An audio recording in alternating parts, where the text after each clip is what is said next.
안녕하세요, 모터래프 김상영입니다.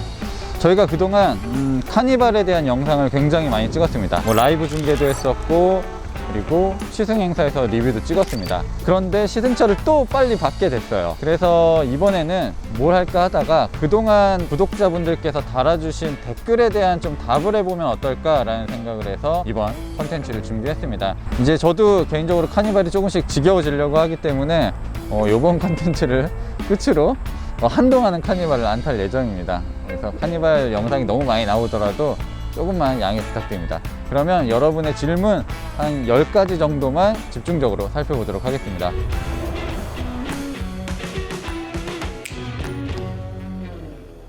가장 많은 질문은 공명음 얘기였습니다. 옆에 버스도 있고 공회전을 하고 있는 상태거든요. 일단 이 상황에서는 이렇게 웅웅대는 소리는 크게 느껴지진 않습니다. 차의 진동이나 차의 소음보다는 오히려 옆에 있는 큰 버스의 소리가 조금 더 가깝게 들리는 느낌도 있어요. 공명음 같은 경우는 구형 카니발의 초기 모델부터 얘기가 나왔었는데 그걸 잡기 위해서 좀 많은 노력을 했었고, 휠이나 타이어, 휠하우스 이런 부분에 있어서도 변경들이 있었기 때문에 지금은 확실히 공명음은 나아졌습니다. 달리는 상황에서도 실내가 울리는 그런 느낌은 크게 들진 않아요. 자, 일상적인 주행에서의 데시벨 측정을 한번 해보도록 하겠습니다. 이렇게 내리막을 내려오고 있는 상황에서 한 55데시벨 정도가 나왔거든요.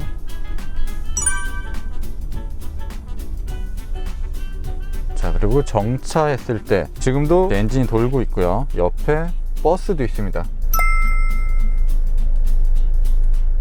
거의 준대형 세단, 그랜저 정도 수준의 일단 실내 소음도가 나오는 것 같습니다. 디젤 엔진이 시동도 걸려 있는 상태고 도로 한복판에 있거든요. 일단 소음에 있어서는 좀 신경을 쓴 부분들도 있는 것 같고, 앞유리 같은 경우는 트림에 따라서 조금씩 다르지만 이중접합 유리도 사용이 됐고요. 창문을 열고 달리면 한 60데시벨 정도가 나옵니다. 이 데시벨 측정만으로 차가 조용하다라고 할 수는 없어요. 하지만 어느 정도 참고는 할 수 있습니다. 네, 그리고 많은 구독자분들이 승차감에 대해서도 궁금해 하셨습니다. 세부적으로는 이 가솔린 모델과 디젤 모델의 차이, 7인승과 9인승의 차이 이런 것들도 물어봐 주셨는데, 안타깝게 저희가 지금 타고 있는 시승차는 이제 디젤 7인승 모델이고요. 시승 행사에서 탔었던 모델도 디젤 7인승이었습니다. 하지만 그 시승행사 때는 제가 뒷좌석에 앉아보질 않아서 따지고 보면 저는 카니발을 운전만 해봤거든요. 네, 그래서 일단은 2열 좌석의 승차감을 좀 말씀을 드릴게요. 카니발과 오디세이의 비교 시승기를 찍었는데 개인적으로는 오디세이가 조금 더 소프트한 느낌이 있었어요. 더 부드러워요. 그렇다고 울렁거린다는 게 아니라 이 요철이나 불규칙한 노면을 지날 때 부드럽게 반응하는 경향이 있었거든요. 그에 비해서 카니발은 확실히 단단해요.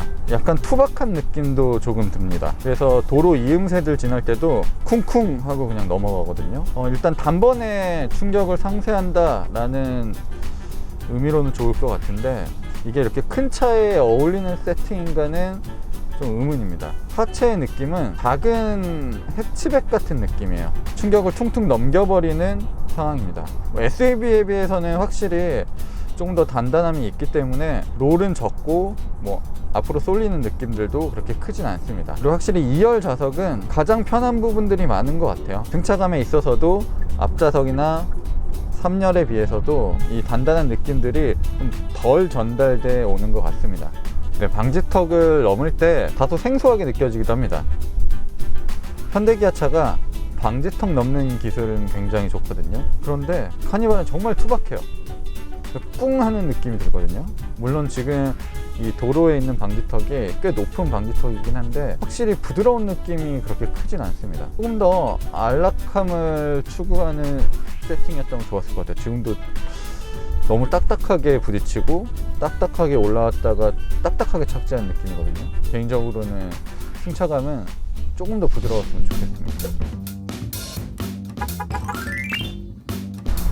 네, 제가 출시회 때 이 후열 음성인식 기능을 사용하다가 그 현장에서는 정말 아무것도 되지가 않았거든요. 모터그래프를 많은 분들이 도대체 이게 왜 필요하냐, 기능은 하는 거냐 이런 말씀을 하셨습니다. 그 차는 아마 전시를 위해서 좀 특별하게 빠르게 만든 차라 이 기능이 빠져 있었을 수도 있어요. 어쨌든 지금 시승차로 다시 한번 해보도록 하겠습니다. 네, 말씀하세요. 트렁크 닫아줘. 해외 게이트를 닫습니다.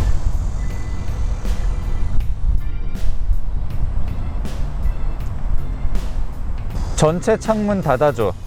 전체 창문을 닫습니다. 네, 이런 차량의 기능들도 명령이 가능하고요. 내비게이션 목적지 검색도 가능하고 오늘의 날씨, 주식 이런 것들도 가능합니다. 오늘 지금 날씨가 너무 좋거든요. 네, 말씀하세요. 오늘 날씨 알려줘. 현재 상암동은 구름이 조금 있어요. 이후에는 맑겠어요.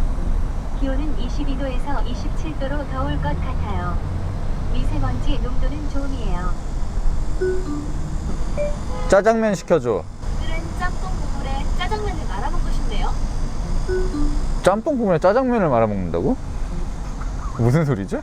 네, 아직 음성인식 기술은 발전돼 가고 있는 상황입니다. 완벽한 기술이라고는 할 수 없어요.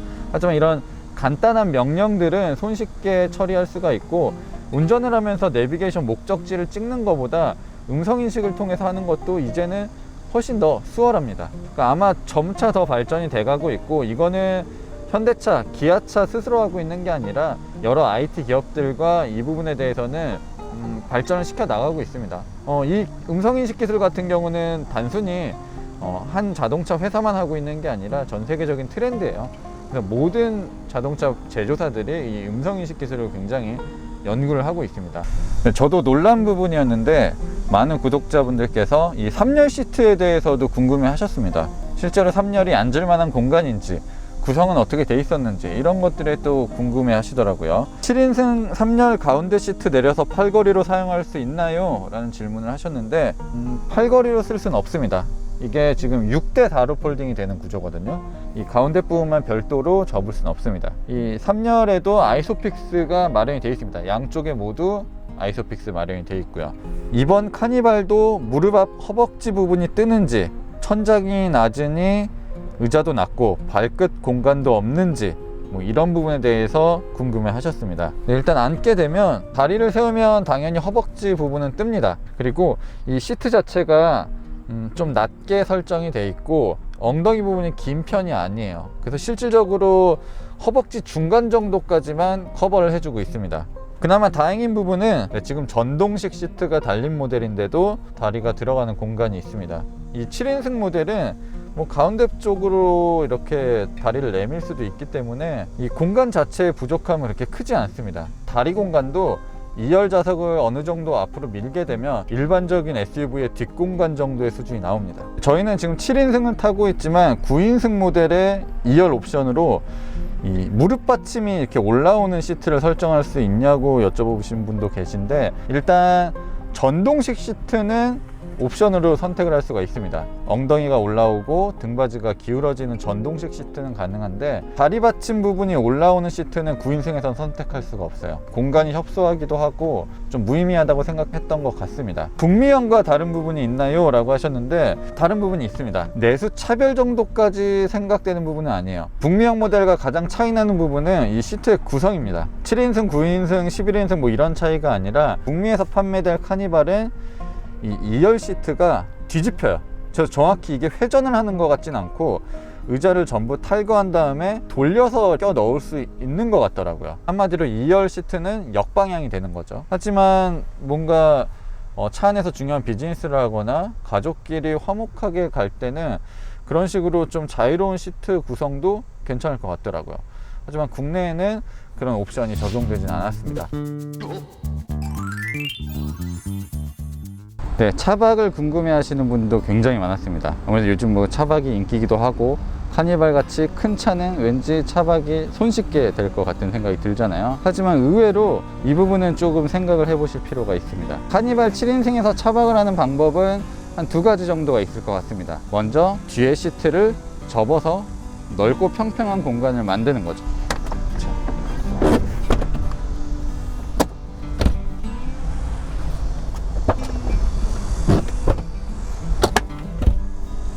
2열 시트를 앞으로 최대한 밀어 넣고 3열 시트까지 접게 되면 굉장히 반듯한 공간이 나옵니다. 물론 이게 완벽하게 지금 풀플랫은 아니에요. 이 아래쪽 부분이 확실히 조금 더 내려와 앉아 있는데 에어 매트리스 정도 깔아 놓으면 꽤 괜찮게 누워서 잘 수 있을 것 같아요. 일단은 꼭 무언가를 까는 걸 추천드리고, 이게 턱이 은근히 딱 너무 각지게 돼 있기 때문에 그냥 맨몸으로 눕기에는 조금 어려움이 있을 것으로도 보입니다. 가장 손쉬운 방법은 2열 시트에서 누워 자는 거예요. 일반적인 자동차에서는 상상하기 힘든 일이지만 카니발에서는 이 방법도 굉장히 좋은 차박 중에 하나예요. 일단 신발을 좀 벗고요. 시트를 가운데 쪽으로 밀어야 됩니다. 자, 가운데 쪽으로 밀고 뒤로도 갈 수 있을 만큼 가야 돼요. 네, 이렇게 완벽하게 민 상태에서 이 원터치 버튼이 있습니다. 자, 버튼을 쭉 누르게 되면 네, 이렇게 하늘을 보면서 누울 수가 있어요. 지금 이게 완벽하게 평평한 상태는 아니거든요. 이 사람 몸에 따라서 좀 이렇게 기울기가 있는데 나름 굉장히 편안합니다. 이 상태로 자는 걸 저는 더 추천드리고 싶어요. 정말 좀 두툼한 에어 매트리스가 있지 않은 이상 그냥 시트에서 이렇게 2명 정도는 굉장히 편안하게 잘 수 있을 것 같습니다. 참 절묘하게 체중이 실리는 부분들, 이런 것들을 잘 계산해서 이 시트를 설계한 것 같고요. 지금 이렇게 의자를 뒤로 미니까 다리를 쭉 뻗어도 앞 시트에 닿지도 않는 상황이고요. 저라면 이 방식으로 차박을 할 것 같습니다.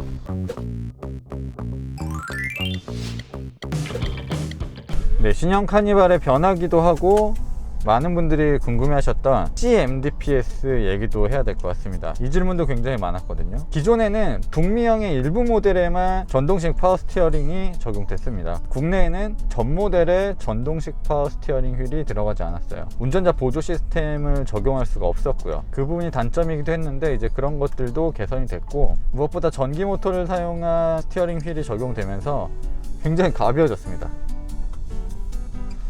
이전 카니발에 차체도 무겁고 유압식이다 보니까 스티어링 휠을 돌리는 게 상당히 무거웠거든요. 좁은 지하 주차장에서 주차를 하거나 유턴을 빠르게 해야 되는 상황에서는 힘이 많이 들어갔어요.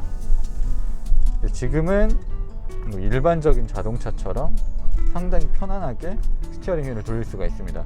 일단 C타입, R타입 얘기 많잖아요. 소프트웨어적으로 업데이트가 많이 됐고 C타입도 예전보다 훨씬 좋습니다. 그리고 문제는 현재까지 현대기아차는 일단은 좀 큰 차, 비싼 차, 후륜구동차 이런 차에만 R타입을 넣어주고 있어요. 근데 카니발의 C타입 전혀 무리 없을 것 같습니다. 와인딩을 탈 것도 아니고요. 일단 직진도 잘하고 방향 전환 감각도 좋습니다. 네, 많은 분들이 신형 카니발이 공개됐을 때 아쉬워했던 부분 중에 하나예요. 그래서 질문도 많이 해주셨습니다. 바로 헤드업 디스플레이에 대한 부분인데요. 일단 요즘은 B 세그먼트 SUV들도 간소하게나마 놓이는데 신형 카니발 정도 급이면 충분히 헤드업 디스플레이를 넣어줘도 되거든요. 일단 넣어주진 않았습니다. 근데 개인적으로는 헤드업 디스플레이가 있으면 좋은데 없어도 운전에 크게 불편하진 않아요. 이게 저의 생각이었는데 카니발을 타니까 조금 생각이 달라졌습니다. 이 디스플레이가 평평하게 거의 이어져 있잖아요. K5 같은 경우는 이 계기판이 더 안쪽으로 들어가 있고요. 그래서 이게 계기판이 앞으로 튀어나오면서, 그리고 이 각도가 너무 이렇게 수직으로 서 있다 보니까 앞을 보는 시선과 계기판을 보는 시선이 일치되지가 않습니다. 가뜩이나 시트 포지션도 높기 때문에 계기판을 보려면 고개를 좀 많이 낮춰야 돼요. 그래서 계기판을 보는 상황에서는 전방 시야가 잘 보이지가 않고요. 이게 헤드업 디스플레이가 있으면 쉽게 개선이 되기도 하고, 포지션 손을 더 보든가 아니면 계기판의 위치도 좀 손을 볼 필요는 있을 것 같습니다. 보기에는 이 디스플레이가 예쁜데 크게 인체공학적인 것 같진 않아요. 네, 메세스 벤츠도 이런 방식을 쓰고 있지만 벤츠의 차를 타면서 시선을 크게 옮긴 적은 없거든요. 이런 부분들도 조금 더 연구해서 가다듬을 필요가 있을 것으로 보입니다.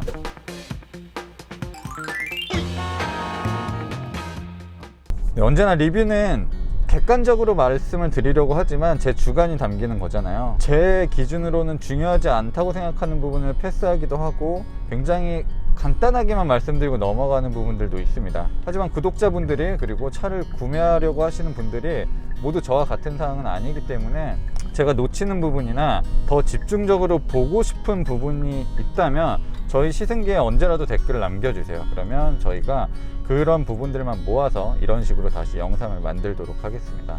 최근에 저희가 컨텐츠를 굉장히 많이 늘리고 있고 지금 하는 이런 신문 씹답 같은 컨텐츠도 꾸준하게 진행할 계획입니다. 그러면 다음에 다시 한번 만나 뵙도록 하겠습니다. 저는 모터래프 김상영이었습니다.